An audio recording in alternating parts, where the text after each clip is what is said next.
So I'm just going to introduce the panelists that are going to follow up with Raymond that are going to come up to the front in just a second. And I'm going to lead them through a few questions, and then we're going to encourage some questions from the audience. So the panelists that we have joining Raymond are Joe Mulcahy and Louis Poirier. Joe Mulcahy is a senior VP with Thomson Reuters and oversees and runs Thomson's property tax services practice in the U.S. Joe is a dear friend of mine, lives just outside of Chicago, has 3 beautiful daughters that are in various stages of moving on with their lives and keeping Joe and his wife busy. And Louis Poirier, originally hailing from Atlantic, Canada, and he is our global representative today because Louis is bilingual. And I'd ask both of those gentlemen to join Raymond up front.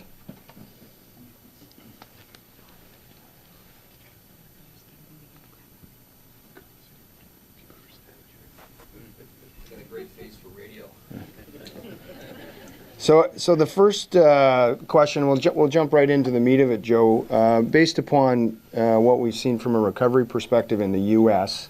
Over the last couple of years and a rebound, just wondering if you can comment from your core business being in assessment advisory and assessment appeal work in the U.S., what trends have you seen from your clients and from the particular markets that you serve in terms of appeal activity, one, and then the second part of that is the response or lack thereof that you're getting in terms of successful appeals and dealing with assessors. Is this on? Can you hear me? Yep. Well, a couple things have happened over the last several years. First of all, you know, we're a counter-cyclical business, so in terms of our appeal volumes and our revenue generations and savings for our clients has just been skyrocketing the past 3 or 4 years. It really depends upon where you are across the United States in terms of the appeal activity. There's some jurisdictions, because they're strapped for dollars, they've held up the appeal process. And so what has happened over the past 3 years is we've stacked up a lot of appeals. So our appeal volume, you know, really staggering numbers. We're talking about 25,000 appeals across the U.S. Filed annually. Right after the sort of the market went into the tank, right after 07, it took a little while for us to start seeing, you know, the fruits of the appeals that we were filing because there wasn't a lot of activity. And so it took a little while. We started seeing sales comparables and enough data to actually go into the assessor's office. But we had filed and had placeholders in the years 08 and 09. But this past years 10 and 11, a lot of those appeals have to get resolved. And as a matter of fact, Bob, one of the things that we see from I'll call it an expense perspective or a professional fees perspective is a lot of outside consultants in terms of the appraisers that have been involved, as well as the attorneys that have been involved in the cases, because the assessors, you know, were holding on to the money and not wanting to release that, and the courts were holding on to it as well. It's taken us a couple of years, but the last 2 years there's been just an increased volume of cases that have been resolved. Raymond, I wanted to follow up and put you on the spot here for a specific example, because you talked about the repurposing or multi-level industrial uses that you're seeing in some urban markets relative to being able to support retailers. I wonder if you can just provide some examples, whether it's at a market-specific sector where are we seeing new builds that are addressing that need, or is this the redevelopment of existing stock where you're getting into the multi-level industrial?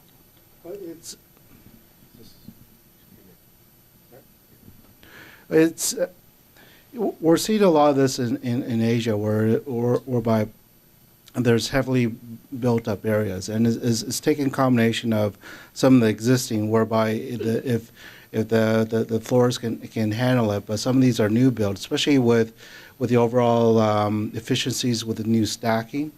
So we're seeing that in Hong Kong. We're seeing a little bit of inquiries, especially with able to support the urban retailers in the New York. So we're seeing some examples of that, whereby you're usually sort of traffic constrained areas that's difficult to move products in and out, that we're seeing a lot more of those type of stackable areas. So we've had them 20 years ago in the downtown, and I think if we see a lot more congestion, a lot more limited movement of products, especially with the lack of infrastructure spending, they have no choice but to get those type of industrial buildings to be able to supply the retailers. So that's something that we haven't seen yet, but we may see coming to a city near you in Canada. Yeah, and it all depends on the cluster of traffic and the urban growth of the population. And we're finding when you have that type of combination, that there's basically no industrial to meet that type of demand. Louis, I'm going to shift gears to you a little bit. We've heard Raymond talk about a relatively rosy picture in Canada across a multiple of the various markets that are here. And just curious from your perspective, if there are any anomalies relative to your take on Quebec. I've been told once or twice before that things are different in Quebec. Just curious if you have any examples or anecdotes by property class or sector where things may be different. And if they are, what would you see that may impact that going forward from recovering ahead or behind of the rest of the country? Yes. I moved to Quebec 4 years ago, and I thought, how different can it be? And after 4 years, I can guarantee you that it's different. There's all kinds of particularities, if you will, for Quebec, and I'll isolate them to Montreal just because that's where I live. From an industrial standpoint, I think Raymond spoke to it. There's about 3 tiers of industrial property in Montreal. Stuff that was built years ago at 12 and 14 foot clear, and then it goes to 20, 22, 24-ish, and then the newer stuff. There are even companies that are starting to look at raising the roof on older buildings there to try to bring them back into being functional. Excuse me, I'm battling a cold. One of the things that's going to impact the industrial market from where I sit is the completion of Highway 30, which is going to bypass the city completely to the south. I think what that's going to do is it's going to generate a lot of cheap land. So anybody who's looking for some very, very large spaces, we're going to see that impact what's going on to the western part of the city.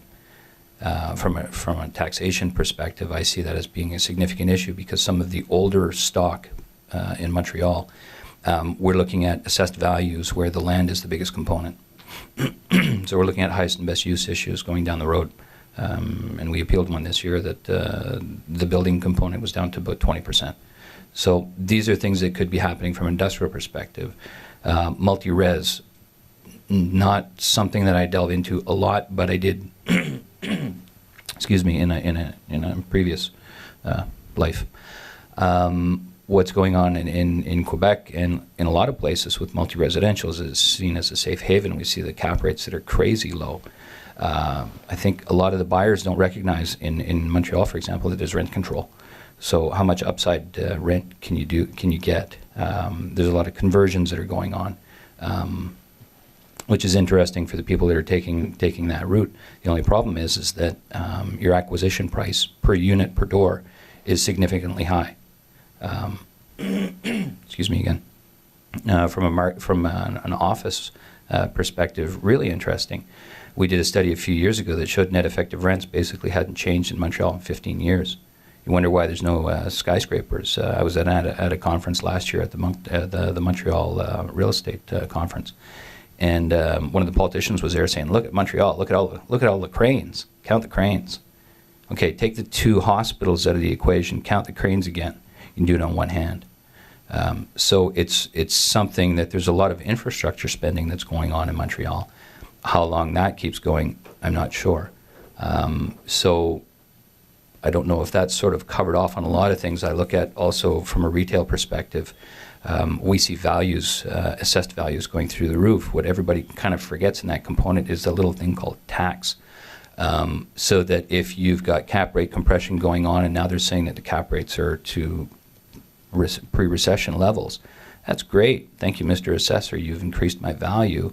My taxes are moving up. If you do the equation properly, your net rent is actually not changing to the same at the same level. So your actual value is not following in that way either. And then I look at it and say, okay, well, how much elasticity or how much flexibility is there in upside rent to the people who are selling this stuff when we look at consumer confidence? And how much more stuff can you sell for a higher price? Because the guy that's selling the stuff has to pay the rent and has to pay the taxes. So there's a whole bunch of components that are at play there that I think sometimes get lost in the long-term view. Because I always look at real estate as a long-term hold and not something that's reacting up and down like the stock market. So. Next question for Joe, relative to characterizing the recovery and talking about the different sectors, be it office, retail, or industrial. One of the things I had the opportunity to hear in the last couple of weeks from an economist at CIBC was talking about the nature of the slow growth mode that we're into, and we've all seen examples of heavy government spending and heavy stimulus, both in the quantitative easing exercises in the U.S. and also to the same extent here in Canada. I think the news, certainly here at home, is that the government's going to stop spending. And we've also heard from the big screen TV poll today that consumers are being more careful with how they spend, and they're reining in their spending. And the thought process is that the recovery that we're going to see from an economic perspective is going to be businesses investing in capital. We're not necessarily seeing businesses create jobs. So I'm just, Joe, what's your take on which sector, office, retail, or industrial, is going to benefit, whether we're looking 12, 24 months out on a national basis, and what you're seeing your clients do in the market? In terms of the three that you're talking about, office, you said office, retail, and industrial manufacturing. In terms of the what's going on in the U.S., really across the country, Bob, I think all of those areas, just in terms of transactions and so forth, I think we're going to see some office, especially in some of the major markets. You're going to start seeing some trading there. And I'm still seeing retail, new places going up on the retail side. So probably those two. Yeah. Raymond, to you, relative to the rebound and pressure downward on caps and appetite, how much of what we're seeing in the marketplace today across any of the sectors is being driven by this, what I will call, insatiable appetite that people have for yield as our population ages and they can't survive on fixed income alone, and the presence of the REITs in the marketplace? How much of that's driving values versus sort of fundamentals? Well, again, the increase in values that we're seeing is basically investor demand, because the market fundamentals and the rental rate increases, they're just not keeping up with that contribution of the value for the assets. And from an investor standpoint, even looking at between a 5 and 7% return on investment is far better than what we're seeing in the stock market. So that's a driver, especially with the pension funds are looking for long-term and sustainable income levels, that they're looking at a lot more stability on the real estate side. And it's basically a reset. That investment expectations were a lot higher 5 years ago, between 8 and 12%. Now, I think a lot of the pension funds are happy between a 5 and 7%. So the expectations have really shifted. Last question, and then we'll open it up to the floor, and I'll lob this out for any three of you to answer. And Louis, you kind of touched on it a little bit. Based upon where values are going and the expectation that the property taxes that get attracted to that space are presumably going to increase, probably at a clip greater than what we've been used to in the past, do any of you foresee a point in time in the near future where those property taxes and the escalating values are going to be regressive, such that the higher occupancy costs represented by taxes, whether it's an income-producing or owner-occupied property, may be regressive in terms of their impact on value? Don't all put your hand up at once. if you drive through Western Montreal and industrial sector, you can count every corner, every single corner has a space for lease sign. Everywhere. It's unbelievable. Yet the assessors will tell you, what's the problem? Which is just shocking. But I have a client who has a number of properties along St. Catherine. He's got one where they're paying $75 a square foot in tax. So he says, my tenant's moving out. You think? Bob, as the market, starts to change, assessors are going to start raising the values. I mean, we've seen in Texas this last year and some of the other markets, the assessors in the past, if you're familiar with Texas, it was like a yo-yo. You reduce the values, they raise them back up the next year. And the last couple of years, they've actually either held the values flat, or in a lot of jurisdictions around the country, they've reduced those values proactively.